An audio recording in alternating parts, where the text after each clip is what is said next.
One of the biggest concerns people have is how can they pay for the treatment, right? Medical and healthcare is expensive. The good news is that insurance typically covers both inpatient and outpatient treatment, which would include the treatment we would provide in a 30-day setting, which would be a residential treatment in California. That includes detoxification services, residential treatment services, case management, therapy.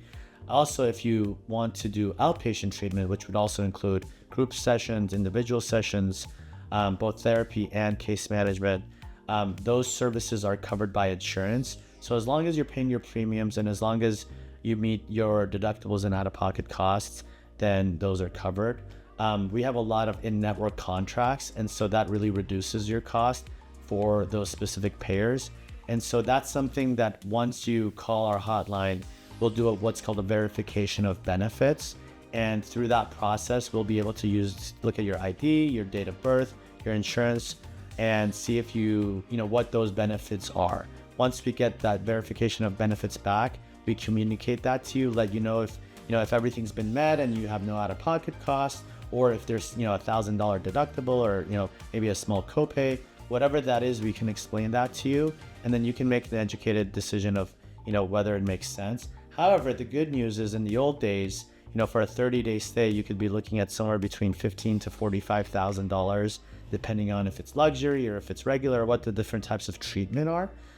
Now with insurance, as long as you're making your premiums and you're meeting your, out-of-pocket cost, the cost for treatment has gone significantly down for you, right? And so if that's something that you can afford, or if a family member can help you, then it's a lot easier to get access to care because insurance covers the majority of your treatment stay.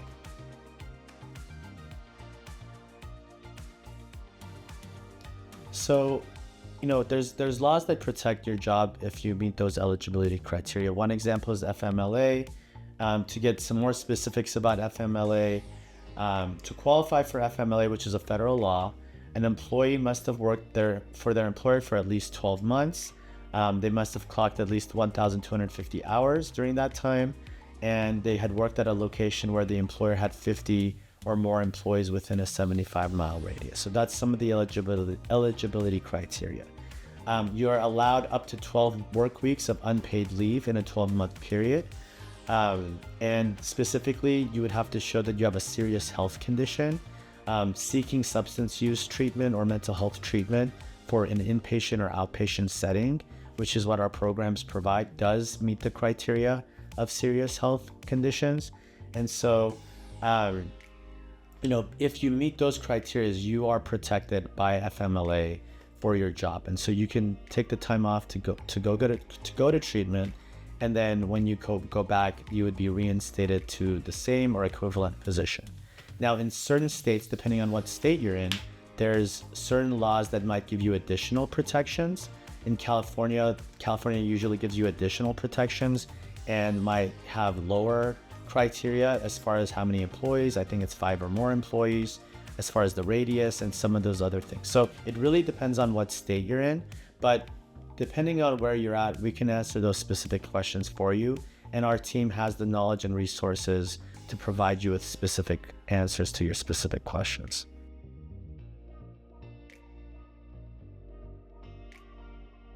So Southwest Counseling has been around for a long time, since 1968, and it's one of the oldest treatment centers in Orange County, California. South Coast provides a residential treatment stay where you can get the comfort of being in a nice home near the beach. We're about 2-3 miles away from the beach. Very nice climate, but at the same time, we have a really strong treatment team. And part of that treatment team includes case management, and our case managers are well-versed in providing you with the resources that you need to help navigate questions you have for job-related issues, job-related questions, employer-related questions, or any other resources that you might need while you're in the course of your treatment at a very confidential, private manner. So we don't disclose anything unless you ask us to, unless you provide a release. Otherwise, everything is done confidentiality, and you can do that with your team during your course of your stay at Southwest Counseling.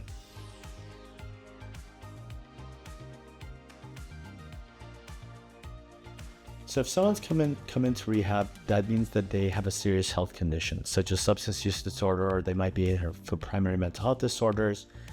Those would be considered serious health conditions that are covered by FMLA for eligible employees.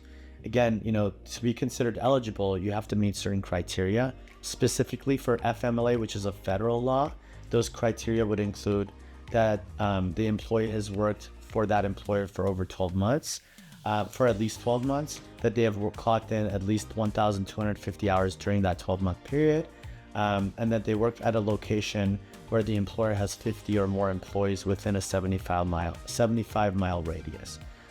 If they meet that criteria, they would be eligible for 12 work weeks of unpaid leave during that 12-month period. And specifically if it's a serious health condition, which if they're in treatment for what we do, which is substance use disorder or mental health disorder treatment, then they do meet that criteria and they would have job protection. So they wouldn't be able to get fired because they have these problems because of substance abuse or because of the mental health disorder, and they would be able to get reinstated into their position or in a equivalent position. Again, there might be state laws that give you additional protections. Like in California, there's laws that give you additional protections and might have less stringent criteria. So instead of 50 employees, it could be 5 employees in California. They don't have the 75-mile radius, but overall, it still requires a 12-month amount of time being employed and other criteria. So ultimately, the good news is that once you're in our program, our case management team will go look at your specific questions and will help you navigate whether you need letters or you need information or whatever you need. We can provide those resources for you.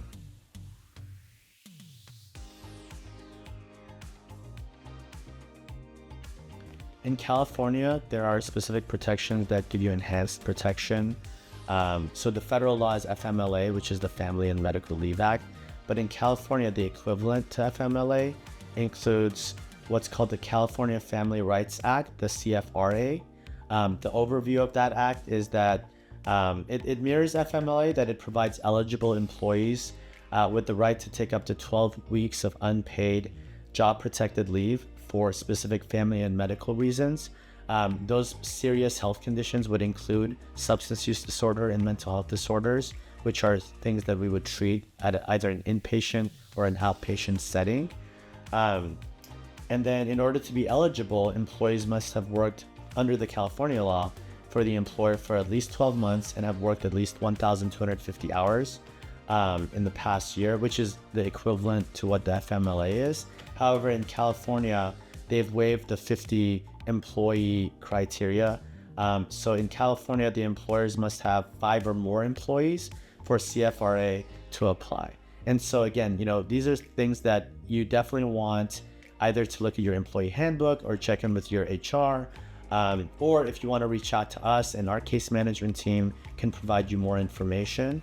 But you definitely want to look at your specific situation. There's a lot of information online, but your specific information will be relevant in determining whether or not you meet the criteria for this or any other law.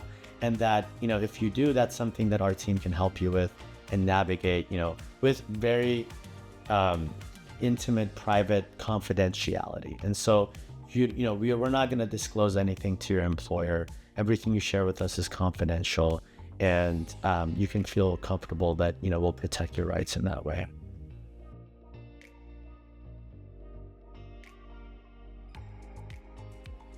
So it's not necessary. An employee, if they have the type of rapport, they feel comfortable in the environment they're in to discuss that with their HR or to discuss that with their employer, they definitely have the right to do that.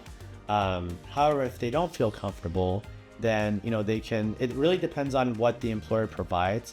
Some employers have what's called an EAP program, which is an employee assistance program, and those actually are kind of separate from the actual employer. They provide confidentiality, and they can help you whether you need placement or counseling to see if treatment is an option. So if your employer has an EAP program, that's something I would look into. If not, then you can always reach out to us. We have case management team and other individuals on the team that can provide you with guidance on how to navigate these situations. And anything that you discuss with us is confidential. So really, it just depends on your specific situation, your specific employer, what resources they have available. But I would always start with the employee handbook. I would take a look at, what your rights are, look into, maybe reach out to us, see if you have any questions for us. But ultimately, depending on your specific situation, you may or may not want to discuss that with your employer. And if you're scared or you don't want to, you don't have to. It's not something that you have to disclose what your actual condition is. So, even if you're afforded the ability to take time off based on these types of protections we've discussed, you don't have to actually tell them the reason why. Again, these are very case specific and things that we would want to discuss individually, but there's definitely ways to navigate that and have the confidentiality to go to treatment and get the help that you need.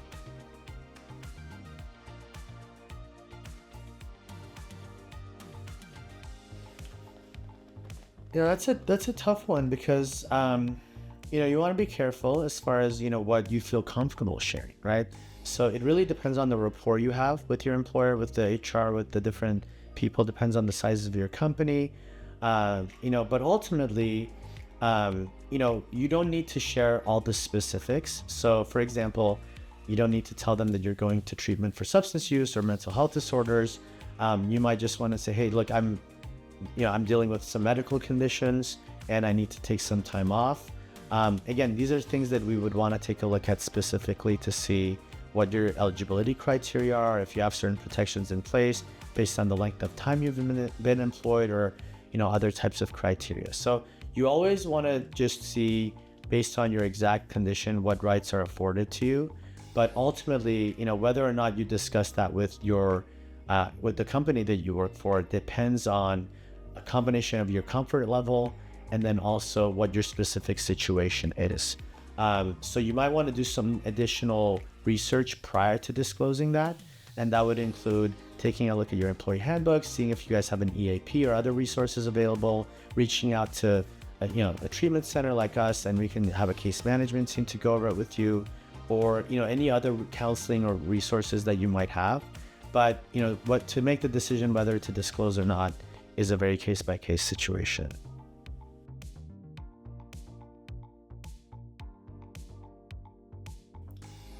There's a few different ways to manage that, right? First and foremost question that we get is if they can even afford to go to treatment, right? And so that could be a significant cost. Let's say you don't have insurance, there could be a cost because you have to pay directly to the treatment, right? Now, the good news is that health insurance does cover substance use disorder and mental health disorder treatment, both at an inpatient and in an outpatient setting.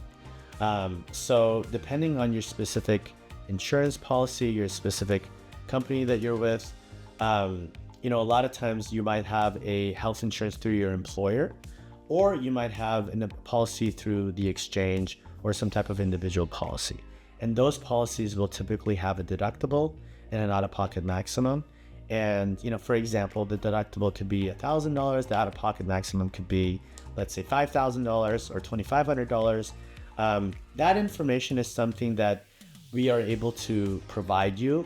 If you provide us with your insurance card, your ID, and some additional information, our team is able to reach out to the insurance company without, disclosing any private information and get that verification of benefits. Once we have the verification of benefits, we can then tell you, hey, look, it looks like everything's been met this year.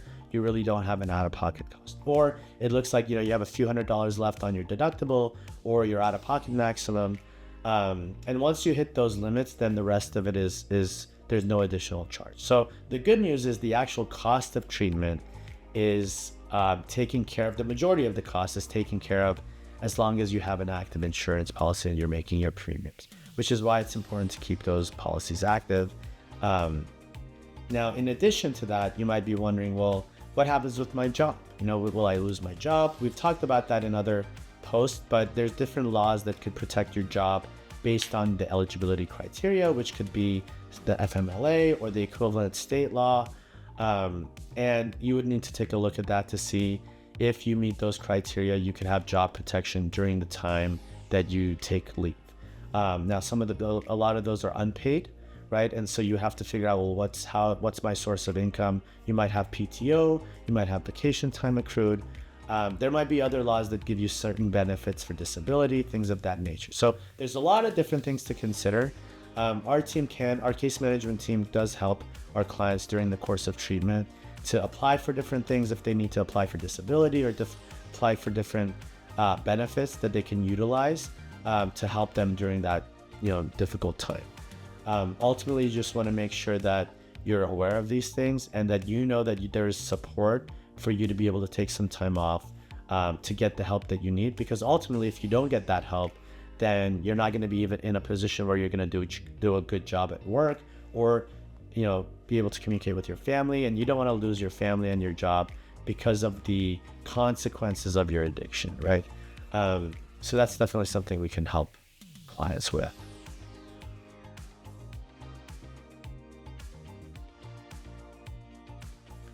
So short-term disability benefits can be an essential financial resource for clients undergoing rehab in California. So that could include inpatient or outpatient treatment. And some of these benefits could help with what we call income replacement. So partial wage replacement is a component of short-term disability. That typically could provide a percentage of the employee's salary, commonly somewhere between 60 to 70%. For a specified period of time. That could range anywhere from a few weeks to a few months. This helps the clients maintain a steady income while they're unable to work during their rehab stay. So that's one component to it. As far as eligibility criteria, that's always an important component to these decisions. There has to be a qualifying condition. So many short-term disability policies cover substance use disorders, and policies cover substance use disorders as a qualifying condition. If the client is receiving treatment in a facility. And so that's where, if you're seeking inpatient treatment or outpatient treatment, we would want to take a look at if that would hit that eligibility criteria, which it typically does.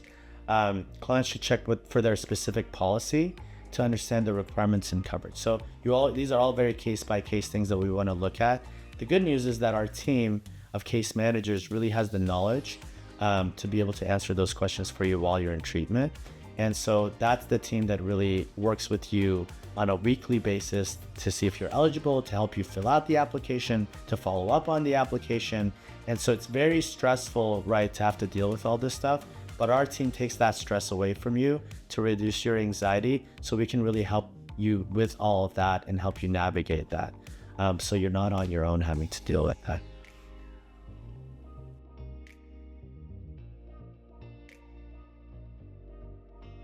So Southwest Counseling is a treatment provider, right? We have a residential treatment program that provides, your ability to stay in our setting in Costa Mesa, California. We've been around for a long time. We've been around since 1968, and Southwest happens to be a 501c3 nonprofit as well. And so, there's a couple of different ways to pay for your treatment at Southwest. Number one, we have contracts with a lot of different insurance companies. That includes people like Cigna, Aetna, TRICARE West, TriWest, to just name a few. So to the extent that we have a contract, we can provide you care whether you have an HMO policy or, in the case of TRICARE, if it's a military. So as long as you have that type of coverage or a family member or things of that nature, really depends on where your status is. If you don't have an HMO, let's say you have a PPO, then even if we're out of network with your insurance, you would still be able to seek treatment. So, the majority of your treatment stay, if somebody looking at let's say a 30-day program that wants to go into rehab, wants to go into residential treatment, get detox, get withdrawal management, get the therapy they need. But it's really an intensive component in that 30 days, get the residential support that they need to take them away from the element. That's something that we can provide. And again, the majority of that cost is covered through insurance, subject to some deductibles and out-of-pocket costs, which we can definitely tell you what those are once we run a verification of benefits for you. Now, in addition to that, because Southcoast is a nonprofit 501c3, we do offer some scholarships as well. So let's say you don't have insurance, or let's say something happened with your insurance is not covering the treatment. Depending on your specific condition, we have applications that you can file, And, if you meet those criteria, we can afford you a scholarship for the entire 30 days. And so it really depends on your specific situation, but, we want to help you. And if we can give you the resources and we have the ability to provide you those resources, once we have your information, we can help you navigate if you meet these different criteria, whether it's insurance or whether it's a scholarship, or if we can work out some type of, sliding scale or cash pay or something that, if you don't have the insurance to cover the needs, we'd be happy to look at your specific situation.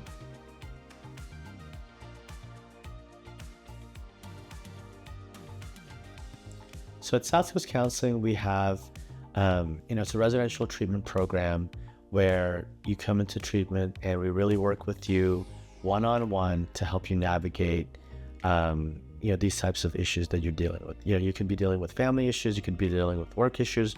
Ultimately, you're there to get help for your mental health or substance use disorder. And, we provide both counseling sessions, individual counseling, group counseling, family counseling. And so not only do we work with you as an individual, but a lot of times the disease is something that affects the entire family. And so it really depends on your comfort level. If you're willing to sign a release and bring in the family, whether it's your spouse or parents or children or whoever is in your family circle that needs to be part of the treatment, we are more than happy to include them in these sessions. And we do family sessions.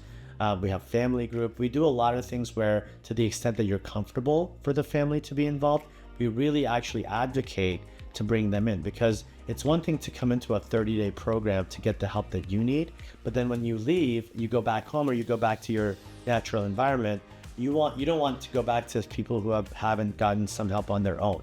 And so by providing the family sessions and family support, then you're going back home to people who have also been in communication, and they kind of have an idea of what's going on and the things that they need to change and the way that they need to accept you back in order for you guys to function as a family. Now, some clients don't feel comfortable to do that. And so it's something that we work with the client and try to see if that's something that they're interested in. But to the extent that they are, we highly advocate for that. And we don't want to just treat you, we want to treat the whole family.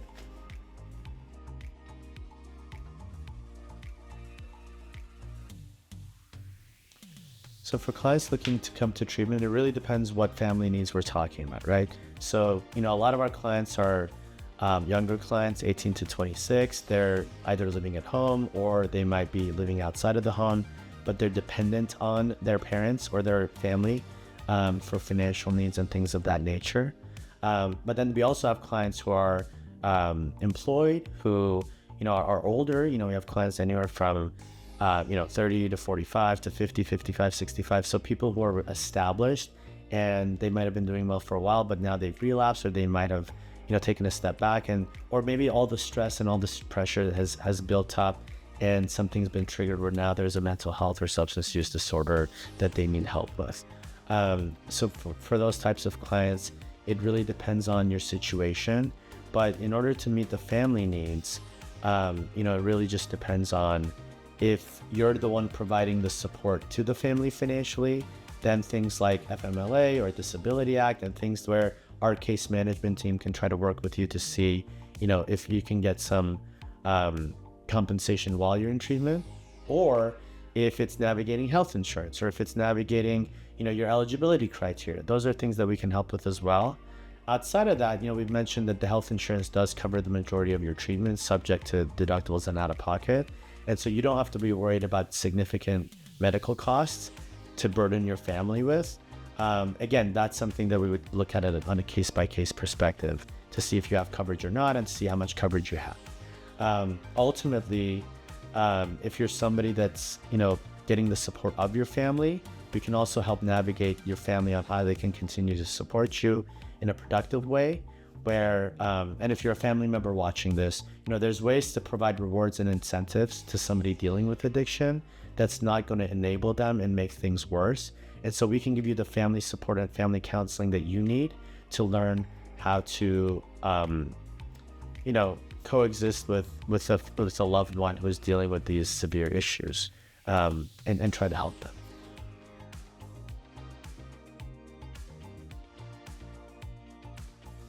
So employee assistance programs, also known as EAPs, are employer-sponsored programs designed to provide employees and families with the support for various personal and work-related issues.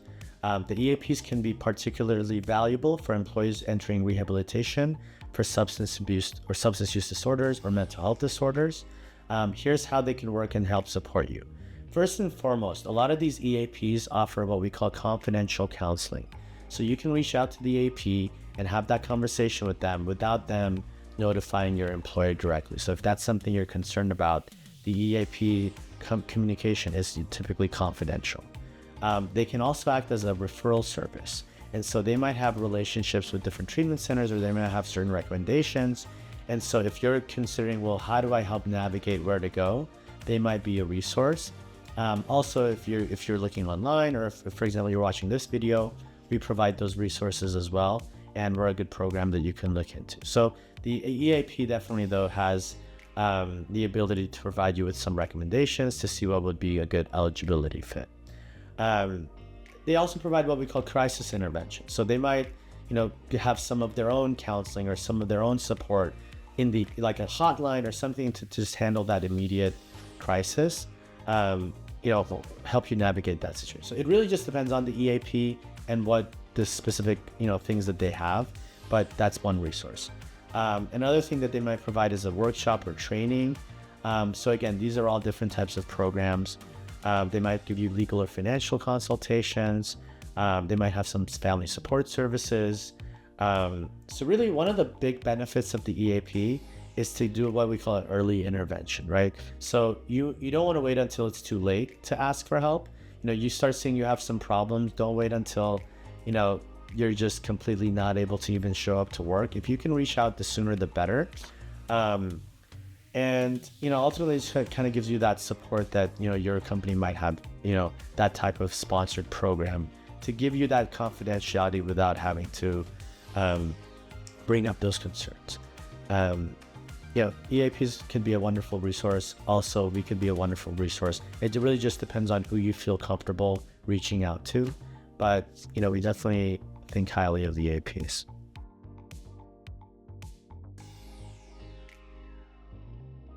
Health insurance, it can mitigate or almost eliminate your individual cost or your family's cost for treatment. It really depends on your specific policy. So whenever somebody's interested into coming into treatment, let's say they reach out to us, we ask for some basic information such as your ID, your health insurance card, and your date of birth. And having that information allows us to run what's called a verification of benefits. Once we run that, we have an understanding of what type of insurance you have and what type of coverage you have. We have a lot of in-network contracts. So let's say you have HMO policies, we can provide you help.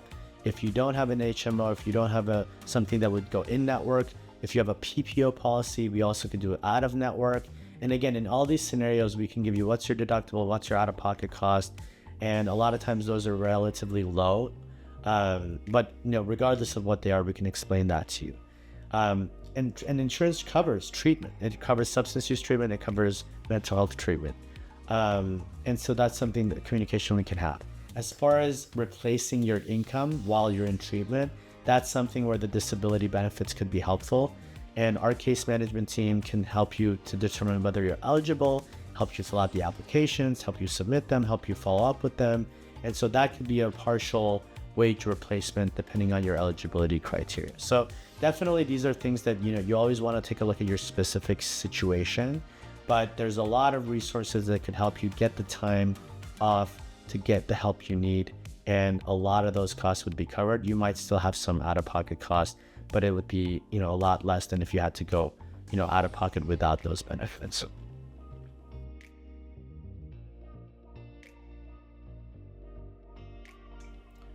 So our team depends on where you are. So if you're looking to come to treatment and you haven't made the decision yet, our admissions team and our counselors can help you navigate the questions you have, such as, what will the treatment cost? Does my insurance cover it? All those types of things. And again, we'll help navigate that with asking you the questions, getting the information we need, and providing you with, some estimates of what it would look like depending on verifying your benefits. If you don't have insurance, we can also discuss with you sliding scale. We can discuss with you, in the event that you might need a scholarship for treatment. We look at all the different options and try to help people as much as possible. During the course of your treatment, we have a case management team that helps you navigate things like whether you're eligible for disability benefits, other types of social benefits, whether you need help getting your ID back. A lot of people depending on what they're dealing with, really need the help to do these things. And we reduce your anxiety and stress by taking these big, tasks off of your plate and really providing you guidance and help during the course of your treatment to do all of these things. So that's one of the biggest, our case management team is highly regarded and really helps you navigate all these situations.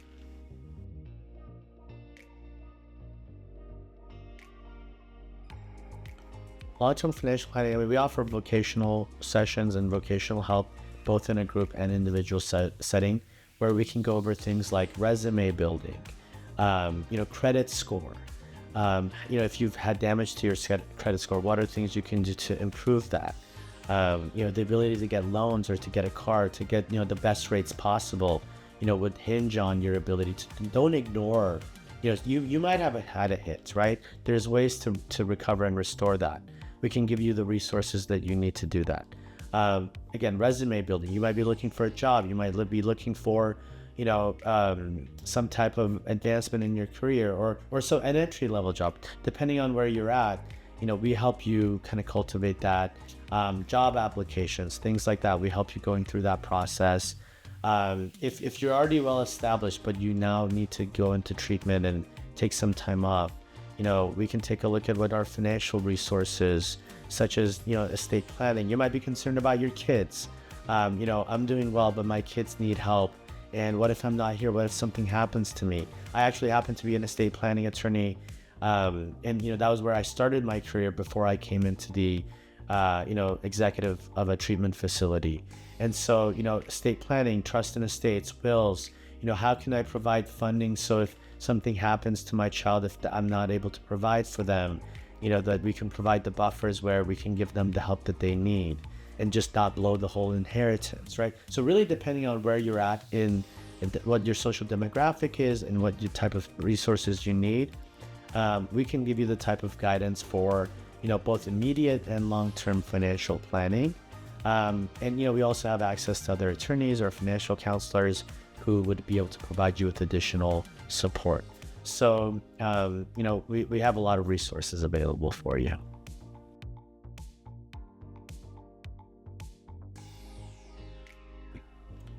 Financial counseling is definitely something you need to do. And, part of what we do during your treatment is look at budgets, right? And so some people, regardless of whether you make a little bit of money or a lot of money, balancing a budget is an issue everybody. Obviously, the government can't balance a budget, right? So, let alone all of us individually. So these are resources that we actually go over with you and we help you. Let's break it down. Let's look at your phone bill. Let's look at your mortgage. Let's look at your rent payments. Let's look at all these different expenses. And we actually have all these different exercises where you could put it all, and work with your case management, or if you're comfortable, work it out in a group setting. Ultimately, it doesn't matter how much money you make or how much money you bring in, how much you spend is equally, if not more important. And so balancing a budget and being able to maybe shed certain costs that you might not have needed prior to coming into treatment and leaving treatment with, more focus in terms of how to balance that budget. That's something that we spend a lot of time on. Another thing that we can spend time on with our case management is whether or not you meet any disability benefits or any other sources of income, Social Security, that might, be available to you based on your specific condition. And then ultimately, making sure that you can go back into the workforce, or if you're in school, go back and get the degree you need to become a productive member of society and really help generate income both for you and your family. And so these are things that during the course of your treatment, getting you to a place where you can go back and be confident and, manage your anxiety and stress and all these other things, and have the coping skills to be able to handle, very difficult, challenging issues at work. And so you can be the best member, in the community and also to really help your family or yourself with these financial issues.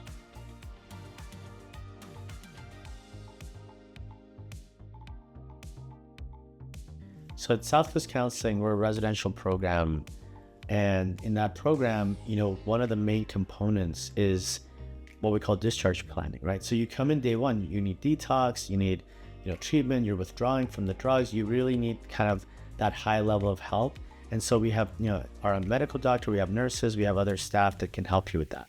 But part of the treatment and part of the, services you get is our case management services. And part of that includes, well, what's the next step, right? What are you going to do after you're done with this residential inpatient program? Are you planning on going back home? Sometimes people are like, hey, I just want to do, let's say 30 days and I want to go back. I have to get back to my job. I have to get back to my family. And so we can connect you with an aftercare program that could be a telehealth virtual outpatient program. You could do that in the evenings while also going to work during the day. Or if you work at night, you can have access to the day program.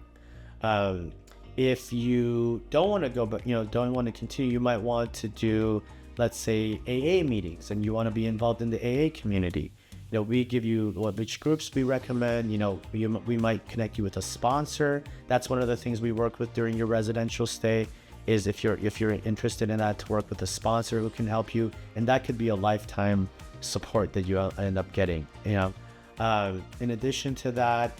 It really depends on what your next steps are. If you are local, then, we give you local resources. If you're from out of state and you've come here and now you need help, then we connect you with maybe an outpatient program back in your home state.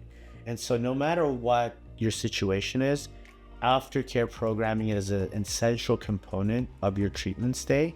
And our case management team works with you on sometimes a daily, if not weekly basis, to have an aftercare plan so you know exactly what you want to do once you're done with treatment, so you don't have to deal with the anxiety and stress of what the next steps are.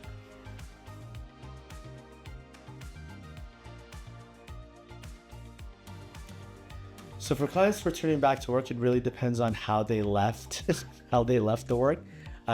If they left and whether they informed their HR, their company, that they were leaving for treatment, if they were specific about what they were leaving for, if they were more generic about it, I'm just going on medical leave. You want to go back into the workforce without the stigma of, this is somebody who had to go to treatment, for example, right? And so there's a lot of confidentiality and privacy when you're in treatment, where we don't disclose why you're actually here, or that even if you are here. Like if somebody calls and says, is Charles in our program, we can't admit or deny that unless there's some like legal subpoena or something of that nature. And even then there's a lot of protection. So it's not something that we would disclose, but for you who's going back into that environment, my recommendations are, you want to go back and just really kind of get back into the game, right? Whatever your job is, whatever your title is, it could be an entry-level job, it could be an executive-level job. You want to be prepared to go back to work. So it's really what you're doing in treatment to get you ready for that, to get you the help that you need to feel confident that you can go back into work. We can also provide you with the aftercare resources to give you continued support while you're at work. And so issues might come up, issues that previously would have stressed you out or previously would have triggered you. Obviously they could still do it, but we can give you the coping skills and the ongoing support. And I think that's an important component, is that don't just go, I'm in a 30-day residential program, now I'm going to go back to work and I'm not going to do any aftercare. I highly recommend an aftercare program in order for you to get continued support so you can deal with issues that come up in real time, rather than bottling everything back up and then getting triggered and then ultimately dealing with a relapse. So there's a lot of different components to it, but it's really, you want to be able to go back, transition back into your work and do the job and the tasks that they need. But if you're able to go back and do the exact same job, that's always what our clients prefer. If not, then you might want to look at being placed in an equivalent position, or maybe a less stressful position where you can kind of get your feet back into the game. And so again, very case specific, but these are issues and things that we can help you with during your stay. so you can kind of have an action, a next steps and an action plan for when you want to go back.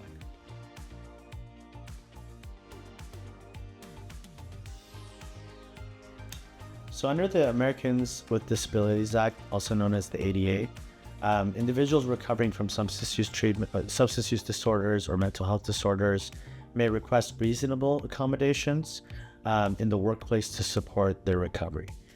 Here's just some examples of what those accommodations could be. One would be like a flexible work schedule, right? So let's say, you want modified hours, part-time work, depending on your, how much work you're willing to handle at that time, you can request those.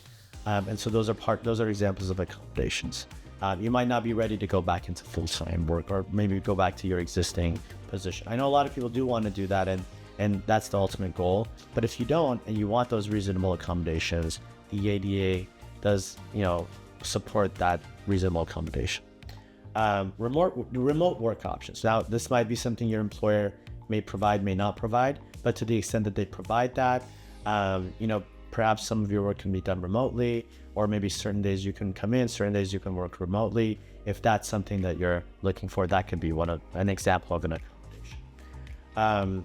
Taking time off for treatment, we've talked about that, prior to this, but depending on your specific situation, you might be able to take some time off to go to treatment and have certain protections under the ADA so that you can come back once you're done with that and get those types of accommodations.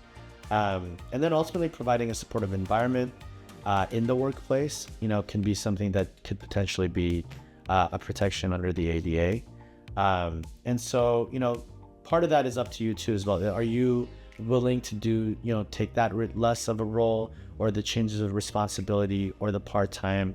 That's kind of a communication piece where, if you don't ask for it, because some people just say, hey, bring up these issues, but then they're not willing to take any modifications. To the extent that you're willing to take the modifications and you're, seeking the accommodations, then that's a dialogue that you can have with your employer to see if that's something that, is available to you. But the ADA does provide you with, and tells the employer that they should provide those reasonable accommodations.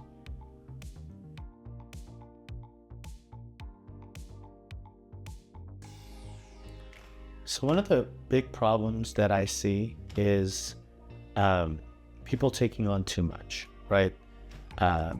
It obviously at home, but also right now we're talking about the work-life balance, right? And so it really depends on your situation. Are you somebody who has 3 kids, is running your own business, or might be an executive or a high-level employee at a company? These are kind of high-stress positions. Certain sales positions, certain roles where people rely on you and what you do to generate revenue or income for the company.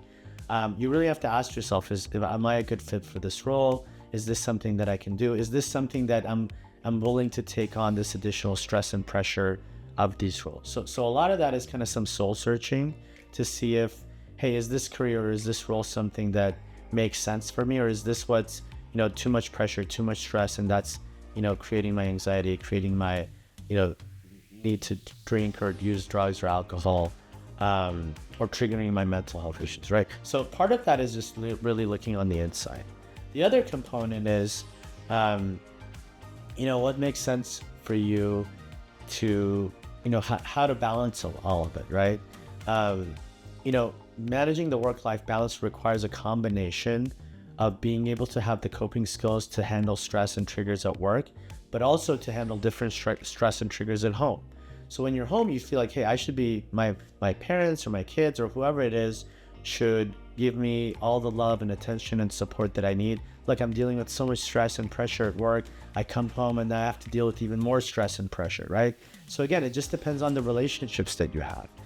Part of the thing we advocate is to include your family in the treatment process, in the recovery process, right?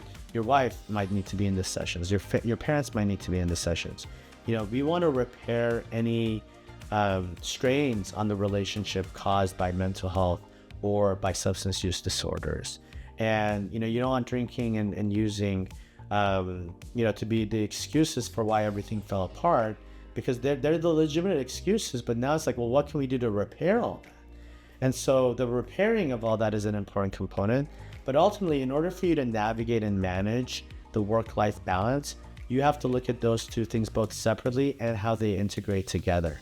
And you need to be able to provide enough support in your home life for your family, but also be able to show up and do your job.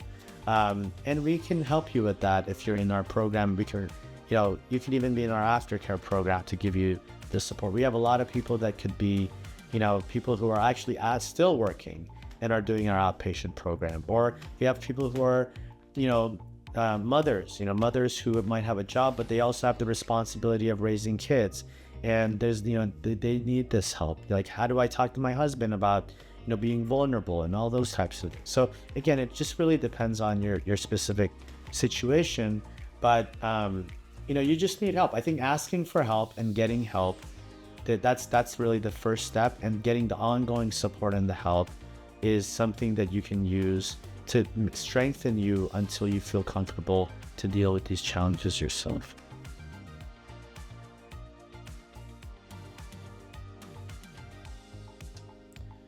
If you're concerned about whether or not you could even go to treatment, if you don't go to treatment, you're going to end up losing your job, losing your family anyway, right? And so again, it depends on what kind of treatment you need. I'm talking about if you're actively using, you're in withdrawal, you're not showing up to work, you're not showing up for family events, you're afraid to go home at night, somebody who needs to be, at an inpatient residential setting, you need help with to get detoxed, you really need to just go to treatment at that point, right? That's whether you've hit rock bottom or you're near that. If you don't go and get that help you need, you're gonna lose everything, or you've already lost everything and now you want to get it back. Now, if you're looking at an outpatient program, that could be either as a continuum of care from inpatient, and that's just a part of your aftercare planning, or it could be the first thing that you're looking for. You're like, hey, look, I don't need to go to detox, or I don't need to go to residential treatment right now, but I really can't do this by myself. I need a support system. And OceanRock specifically is an outpatient program that provides you with that support system, both through group sessions, individual sessions, to help you navigate these questions, concerns, release your anxiety, talk about it, have support, have other people dealing with the same issues, and have professionals, whether it's therapists or case management team, or any other professionals to help you navigate that. And so ultimately, you want to be able to ask for help. And if you're hesitating whether you should get help or not, you can reach out to us to go over your specific concerns. If it's financial, if it's whether the cost of treatment, those are all things that our admissions team and counseling team can help you prior to even making the decision, so that you can make an informed decision. But anyway, the first thing you do is pick up the phone, make the phone call out, and then take that first step, because a lot of times the fear of taking that first step is the biggest fear of all.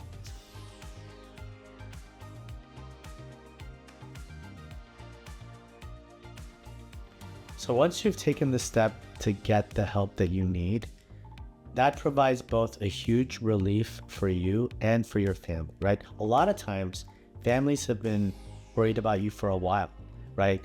They don't know what to do. They don't know, how can I help? I've tried everything. How can I help this person, right? Some people will reach out to what's called an interventionist, or somebody to try to intervene and help the family out. Other people are just trying to see if we can get you the help that you need. So one of the biggest barriers is the fact that people don't seek the help, don't seek the treatment. But once you've made the decision to take that leap of faith, to pick up the phone, to make that call, and to enter into whether it's a residential program or an outpatient program, then you've really released a lot of your anxiety and fear and stress just by making that decision for both you and your family. Now, obviously that's just step number one. There's a lot of work to do after that. And, there's a lot of things that you need to do to, get the treatment that you need and to get the ongoing support that you need. But, that initial decision, because that's something that, people are resistant to, and it's because of fear, it's because of stigma, it's because of what are people going to think. But you being in active addiction or dealing with an active mental health disorder, whether you have compartmentalized it or not, people can see through that. And people, You don't want to wait till it's too late. But imagine the family doesn't want to hear from this after it's too late.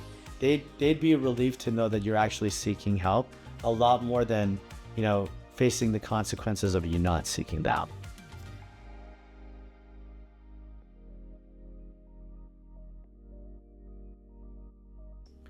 In my opinion, the first step, if you're actually looking for treatment, is to either pick up the phone, call our number, or go on our website, learn a little bit more about us, and fill out our contact us or our intake form. Once we have that information, then, and you feel comfortable to talk to us, we're happy to talk to you in any way that you feel comfortable with. Some clients want to just text, we can do that. Some clients want to do the chat, we can do that. Some clients want to talk on the phone, we can do that. Some clients want to just fill out the information and then we reach out to them, we can do that. So we want to make this as easy for you as possible, depending on where you're at. But ultimately, by getting that information, we can give you the information you need to see what your costs of treatment will be, what kind of treatment you're going to get, where you're going to live, and all the, how you can protect your job, what's the cost, and all the different questions that you have once you enter into the treatment program. And so pick up the phone, send a message, fill out a chat, whatever it takes. Just take that first step, and then we'll take care of the rest.